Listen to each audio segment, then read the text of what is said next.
Hello everyone. I hope your canvassing preparation is doing well. I know that most of you already know your canvas. I'm sure of it by now. And right now we wanted to take some time and explain a little bit more of canvassing. There are different aspects to it. The one I wanted to touch upon and start with is something that you can start practicing now on your everyday life. And that is your body language. Okay? We all speak through our bodies and it overrides our verbal communication. So whatever you're saying with your mouth, if your body is not in agreement with it, most people will disregard what you're saying with your mouth and actually act upon what you're saying with your body. In canvassing, some things are obvious. For example, if someone opens up the door to you and you jump back, that means that you are being dishonest, that you are not comfortable with what you're doing. And if you're not comfortable, then automatically they're going to become uncomfortable. Rather than if they open up the door and you gently step back. If you gently step back, you're basically saying, I'm not pushy. I'm not even going to step into your little bubble. I'm just here real quickly. Something you never want to do in canvassing is to put your foot in the door for any reason at all whatsoever, because that means that you are here to force the people to do what you want them to do. In this case, that is to buy. And you don't ever want to do it unless you have permission from them and you're showing them a book and the door is like right there and it doesn't let you get through or show whatever you're showing, then hold it. But that's been a little while after you've already started your canvas. Something that we want to do constantly, even from now, it's to smile. Practice your smile ups. I think we did a little bit of this for the London project. We talked about it, and it's smiling. Smiling is something that makes people feel comfortable, makes them feel like your friend. It shows that you're happy doing what you're doing. It shows that you're happy that you're right there where you are at the moment. It invites people into your life, whether we are saying it through our mouth or not. We need to smile all the time. So as you do whatever you do, whether you're in classes or wherever you may be, church, friends, family, or anything, smile, see people's reaction, and most surely people will smile back. And as soon as you do that, there's an icebreaker.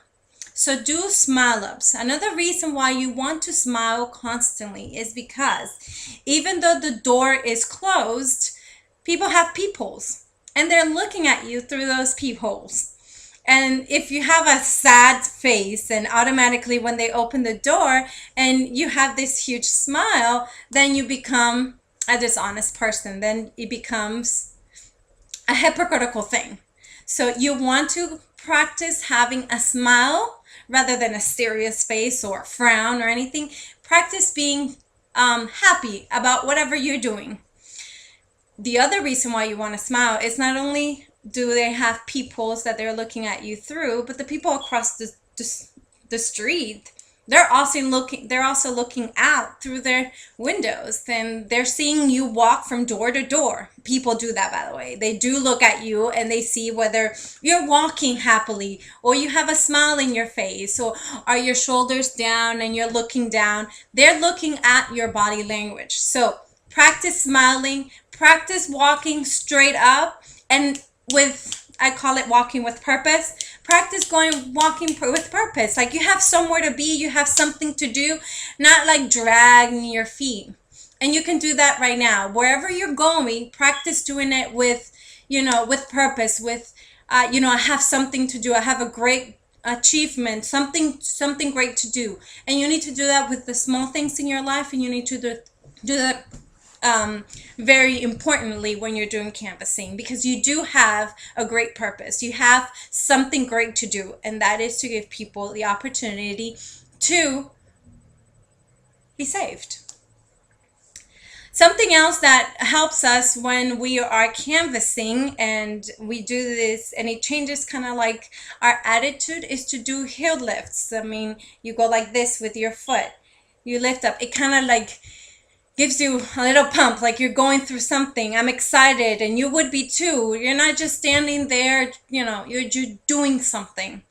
It's mostly for yourself rather than the other person, but it just helps you get your excitement going. And once you're excited, automatically whoever you're with is going to be excited with you. With body language, there's something that we cannot change, and that is our height. Some of us are normal height, and that's great and wonderful. Some of us are a little bit taller.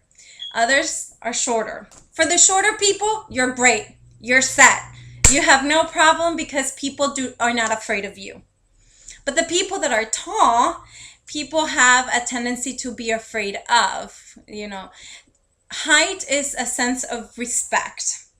But in canvassing, you don't necessarily need to give people the sense of respect more than I am here to help you out. You want to give the atmosphere of servitude, of I'm here to help you. So when you're with someone and you are tall, you actually want to bend a little bit. Not while you're walking, not while you're reaching the door, but after they've opened up the door, you want to come down a little bit.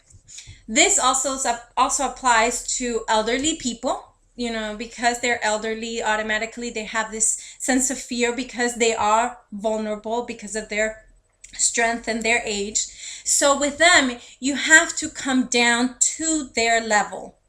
If they're sitting, please don't stay standing up. You come down, you kneel down so that you are at the same level or a little bit lower. I do not mean to intimidate you. I'm not pushing. I'm here to make friends with you. That's what you're saying when you come down. Something else you want to be looking at is what you do with the books. We'll talk about this more when we are actually at the place or location we'll be canvassing, but the way you hold your books shows that you respect them, that you think highly of them, that they're very important. So whenever you have your books, make sure that you hold them in such a place. You usually put them like this. Here are the books. Well, here I have a few books. Don't look at the title, but you hold it like this. You want to hold them with respect so that others would have respect towards them. If you're showing the book and you see that they can't hold it together or something, you want to help them hold it, support the book while they're looking at it. It shows also that if they're holding up to the book and they're not giving it back, while you're holding and you're grabbing onto it, you're also saying, if you're not going to buy it, I can't give it to you for free. I got to have it back.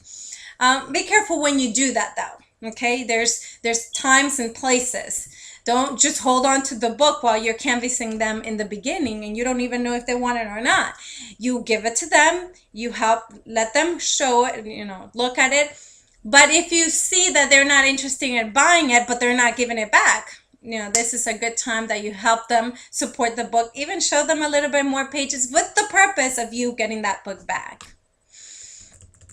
Head nods, head shakes. This means no. That is obvious. This means yes. Most of us have the tendency of doing this. But if you're doing this, people are not going to buy because they don't want it.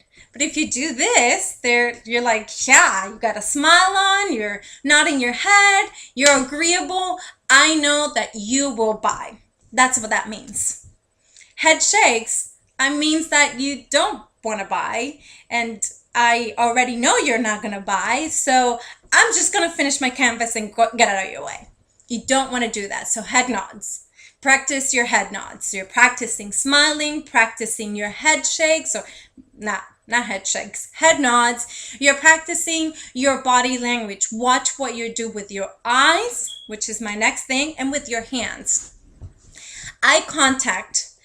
If I stare at someone, are they going to feel comfortable? No. So when you're canvassing, do not stare at the person. No. You look at the person, then you look down at the book, then you look to use your eyes to see what's around them, but don't stare. There is that eye contact when you're When you're talking, you look at them, you show them that you're comfortable being with them, but at the same time, don't make them intimidated by what you're doing. There's not good to have too long of an eye contact. It's funny though, the way our eyeballs go. I don't know if you've seen this, noticed this. I can't even remember. But if your eyes go different directions, it means whether you're lying or you're being honest. I can't remember which one it is. But doesn't matter whether you remember or not. There is one particular moment in your canvas in which you want to be looking straight at the person, and that is when you're saying your prices. Because if I'm going like this and I'm like, 2 books cost, and you see my eyeball going to the top or whatever way it is, that means that you're not sure, that you don't remember, that you're trying to think of something, and they are going to assume that you're making up the prices that you're about to say. So when you're saying your prices, do have eye contact, and don't look around and up and down or wherever. No, eye contact. That is the one place I want to make sure that you keep that eye contact, but not for long. If the eye contact is not long enough, that means that you're looking at them, but you're ashamed and you're nervous about what you're doing. And you don't want to give that impression. You don't want to give the impression that you're ashamed of what you're doing, because then you're ashamed of the gospel, which totally disagrees with everything that we're doing. So there's a balance, even in that, in how long your eye contact should be. Practice doing that with your friends. You know, when you're staring at your friends, even if they're your friends, too long of an eye contact becomes a little bit awkward. So practice what is a good length of eye contact. And I know it seems a little bit weird, but try to determine what's long and what's not long enough. And, which I'm going to make emphasis on this, your prices.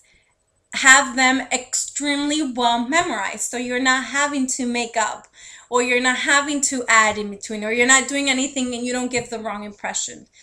Memorize those prices. Let me talk about your hands for a little bit.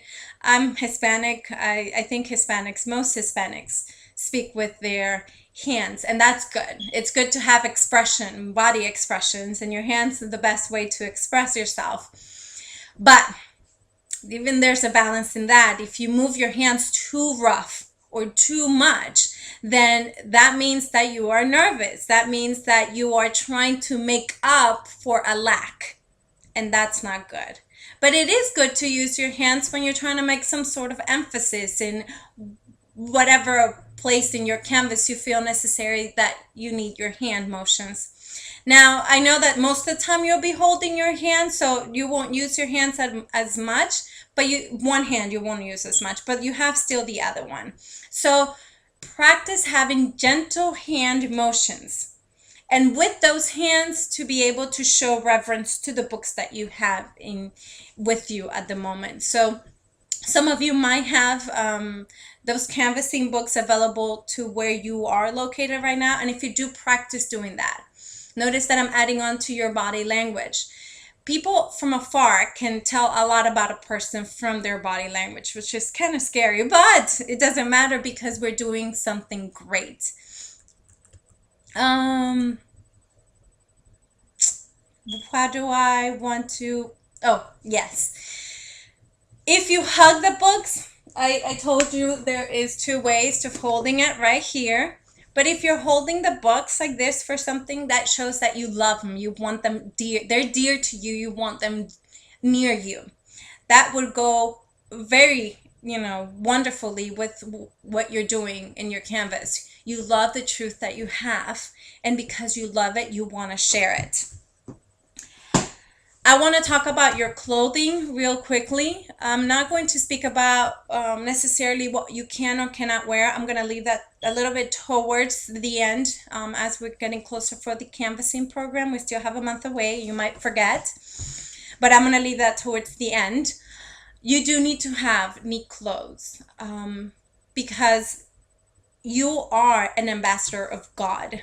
So your clothes are going to show that about yourself and about God. You're representing them. So you need to have neat clothes at constant, on a day-to-day basis. You have opportunity to iron them and to wash them and do all that. Make sure that you keep them neat, because that also speaks to the value of the books. It speaks to the value of whatever you're going to share. It speaks to what kind of God you represent. So keep neat clothes when you canvas every day. There is something that you will learn to practice in canvassing right now. It might not necessarily make sense, but it's something that you need to remember. Sometimes when you do canvassing, you'll find what we called a devil's rabbit, or sometimes you'll find people who are not necessarily devil's rabbit, but they like to share. They like to talk. And here are the ways that you need to let them know that you can't stay for long. First, open your mouth and put up your finger. That means you're about to say something. Can you hold just a second? Can I interrupt you? Please excuse me. I know you're saying something really important. So what you do is you open your mouth and put up a finger. There you go. That I probably look weird in the video, but it does work. The other way you let someone know that you can't stay for long, or you gotta go, is you pick up your bag, or wherever you're holding your books, you pick up your bag and you move towards the edge of your of your seat. Pick up your bag and move to the edge of your seat, which means that you're about getting ready to go because you can't stay for long. That's letting them know, I gotta go. And it's doing it in such a manner that it's not disrespectful. We need to have, or to learn how to have, kind expressions. I tend to have more of a serious expression. That's just kind of my character, my temperament. But we need to learn, even to today, I need to learn, is to have kind expressions. You know, the genuine interest in what people are saying. You know, with your face, you're not speaking because you can't interrupt them, but with your face, show that you're genuinely interested in what they're going through.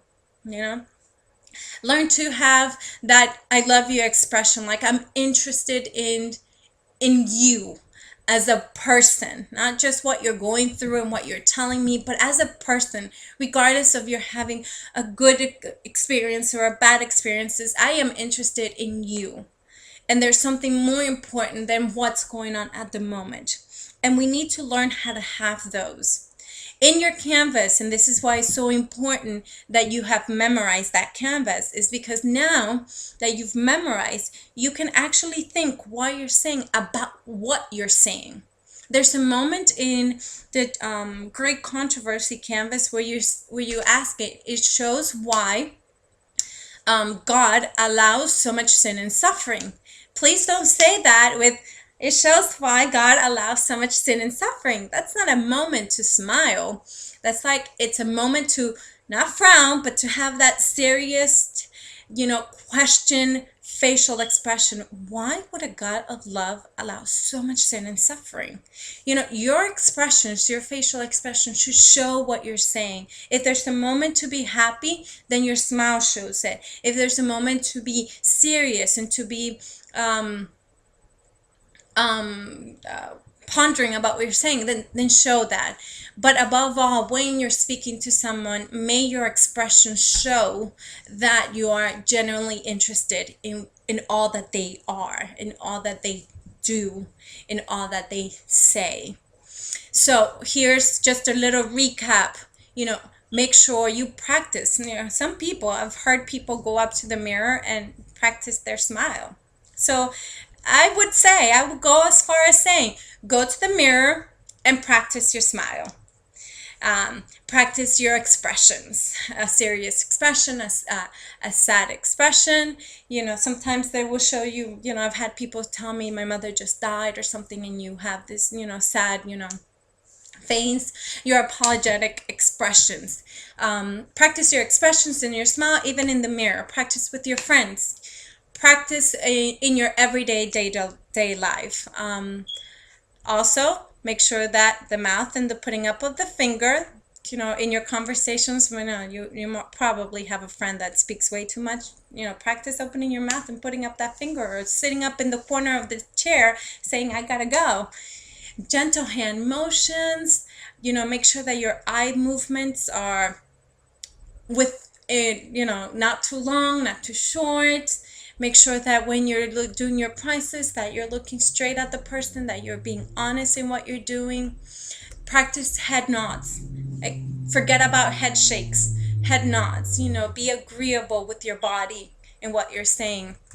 And then the way you hold your books.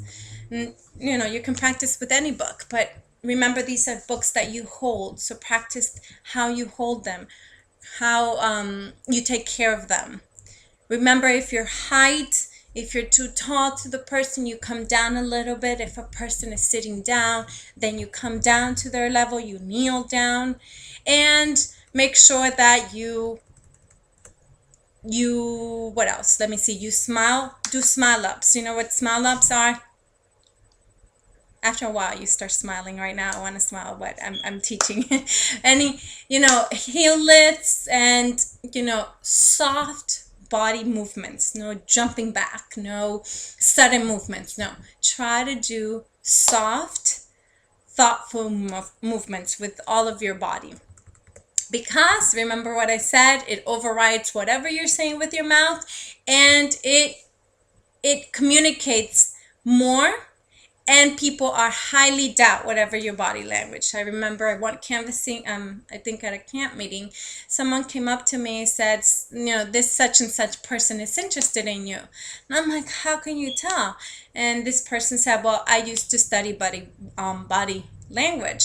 So I was like, oh, okay. And she started showing me different people and how their body, whatever they were saying. So she didn't have to be in the conversation. She just had to read their body. That's how important your body language is. So for the next month, before we get to the location or to LA, wherever you may be at, practice to be thoughtful of what you're saying with your body. And practice your smile ups, and practice your hand motions and your eye contacts, and so on and so forth. This is quite an easy task. It's good homework and easy homework. You can do it at any moment and with everybody. I hope you're doing well. I hope your canvas is coming perfectly, and your prices. Practice those prices. God bless, and I will see you soon.